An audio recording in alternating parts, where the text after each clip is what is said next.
Welcome to the Daily 10, where I take 10 minutes out of my day to answer your questions. Today I'm on the road, so I am answering your questions on the road. I want to make sure that this is happening whether or not I am sitting at a desk or in my office. So as people begin, I started a little early today. Time is now 9:58. So as people begin to join the live, start coming up with your questions. Good morning, Joseph. Glad you could join us again.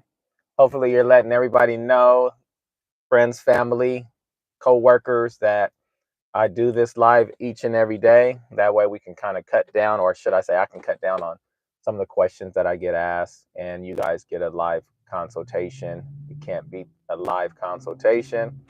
So let's go ahead and dive in. I see we're already asking questions here. What is the next step to take after I get my program statement done and submit to the county of my origin? What kind of, okay, you're doing an STRTP. So once you submit for an STRTP, you're probably working on getting your support letter at this point from the county. I don't know if it's LA County or San Bernardino County, Ventura County, wherever you're at. Once you submit that program design and you get it approved, then they will give you a support letter. That is the next step. You want that support letter, and then once you get the support letter, you can apply for licensing through community care licensing. Which bank should I be looking at to get business loans? You know what? It depends on who you have relationships as far as banking and getting loans for your business. A lot of times it's really hard for you as a new provider to get business loans because your business has no history. So if I were, the first thing you need to look at um, is for your business. The first thing you need to look at is establishing business credit. So you need to build your business profile. You need to build your Dun and Bradstreet number. You need to add a couple trade lines to it. Start building your credit. That way, when you go to the bank, they see you. All right, lost me for a second there for some reason. For EBSH, they want you to have experience running EBSHs. But if you have EBSH or level 4I experience, you can apply for grants. Uh, Arnold, can you get licensed vendor for a two-story home or most homes? So you can get licensed and vendor for a two-story home. I do help people license and vendor two-story homes as well.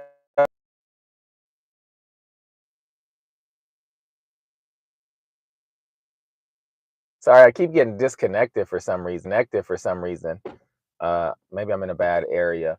So, what was that last question? It was from Arnold. So yeah, the two-story homes, yeah, you can get a two-story home license, but you want to get with the regional center to make sure you can do so because some want single-story homes. Yolanda, can you go over the assisted living waiver? I can't go over it in this short amount of time, but the assisted living waiver is through DHCS. If you guys Google DHCS ARF facilities, it gives you the steps in order to apply for the assisted living waiver, and then you guys can ask me questions from there. But in order for me to go through the steps, I would almost have to give you guys a full training. Uh, Support letter after going through licensing. Do I need to get certified, and where do I go? So for the support, do you need license? Do you need to get certified for what?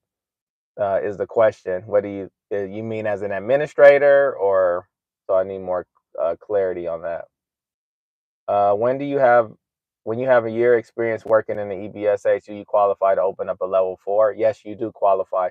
EBSH is higher than a level 4 facility, so that does qualify you to open up a level 4.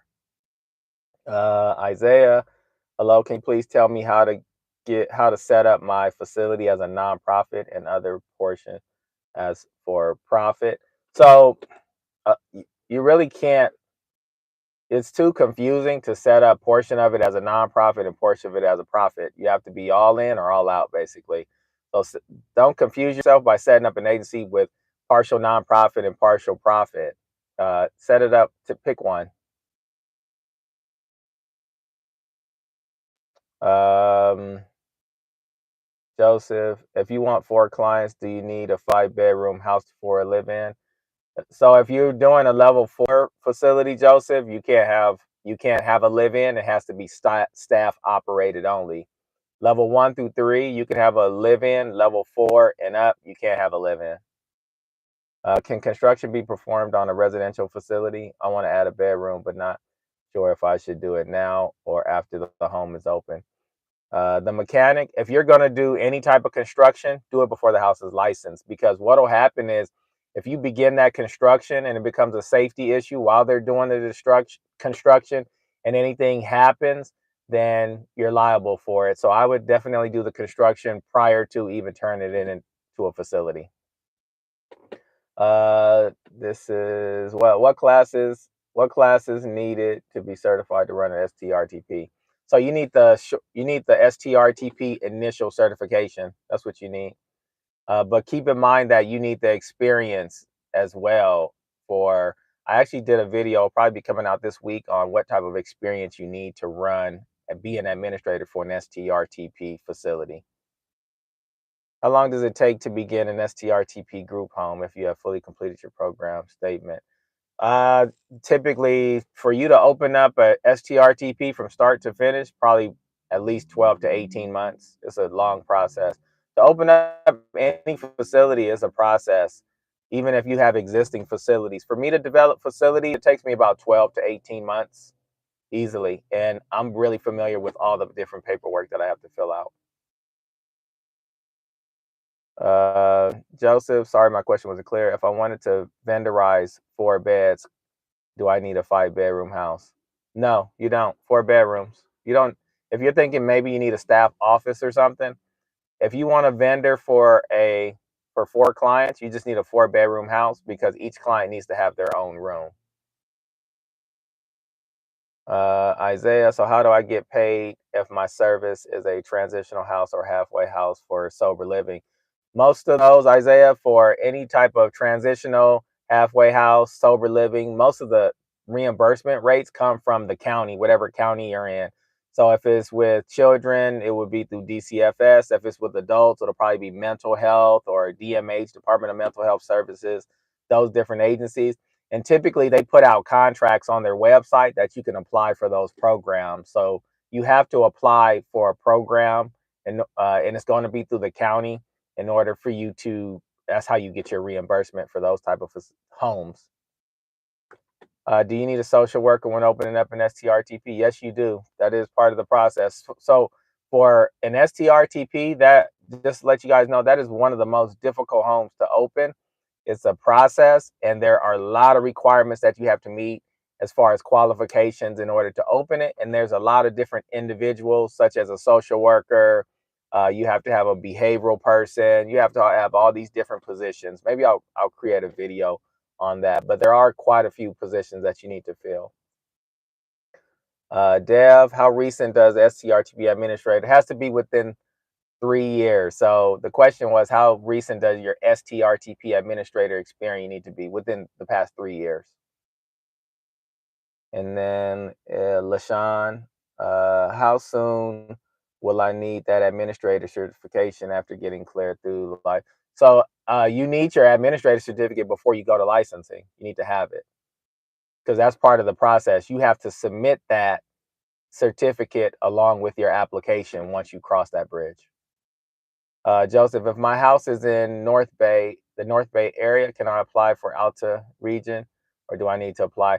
Nope, Joseph, you have to apply where your house is. So it's based off of your zip code.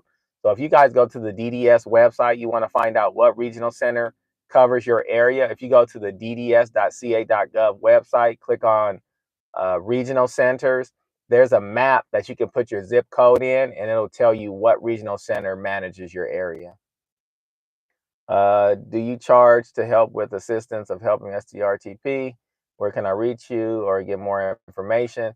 So, LaShawn, you can send me an email. Anyone can send me an email if they have questions at my email is lsingleton, LSINGLETON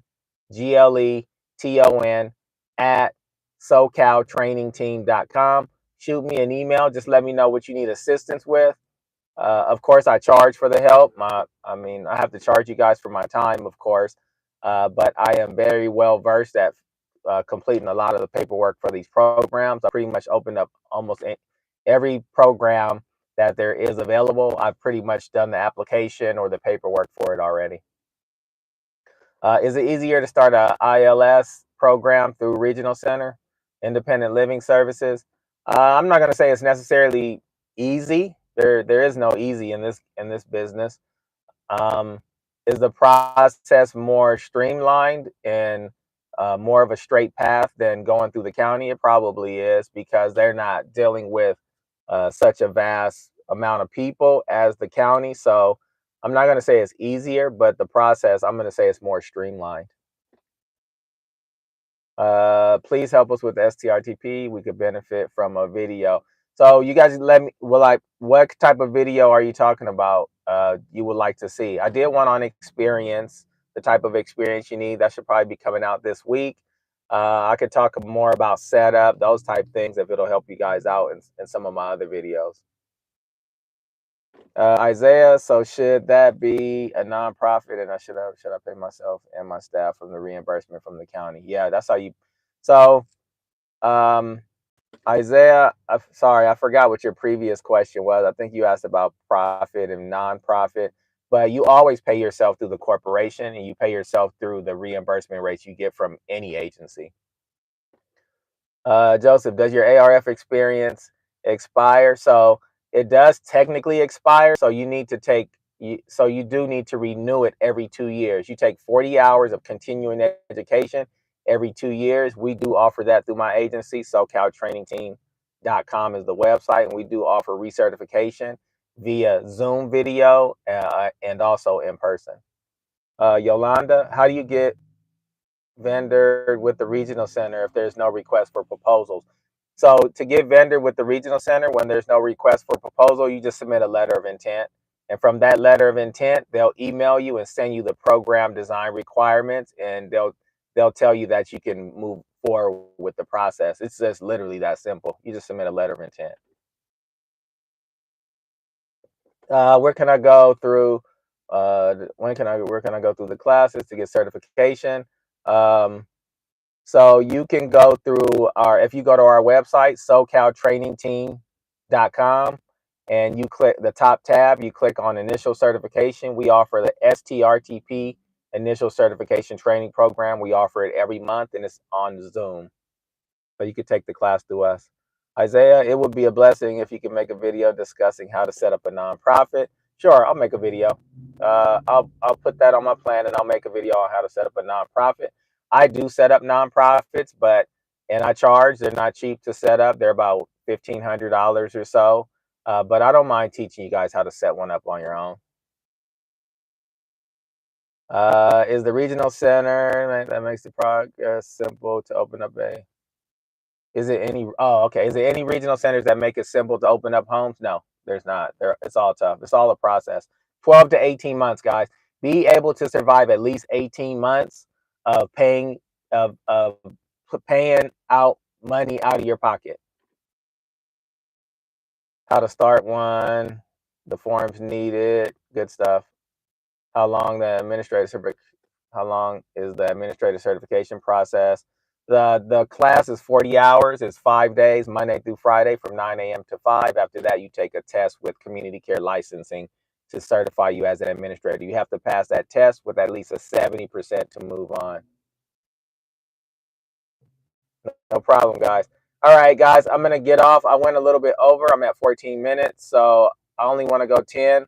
So tomorrow I'll be back on for another 10 minutes. So write your questions down, whatever questions you guys have. I'm willing to answer them. I really appreciate you guys. Follow me on Instagram and YouTube if you guys don't already subscribe, because I'm giving out free information. That's one of the ways for me to give back, guys. I know I have to make money, but I don't want to charge for every single thing. That's why I'm doing the YouTube and this free consultation. Other than that, I will see you guys tomorrow. Have a good Monday.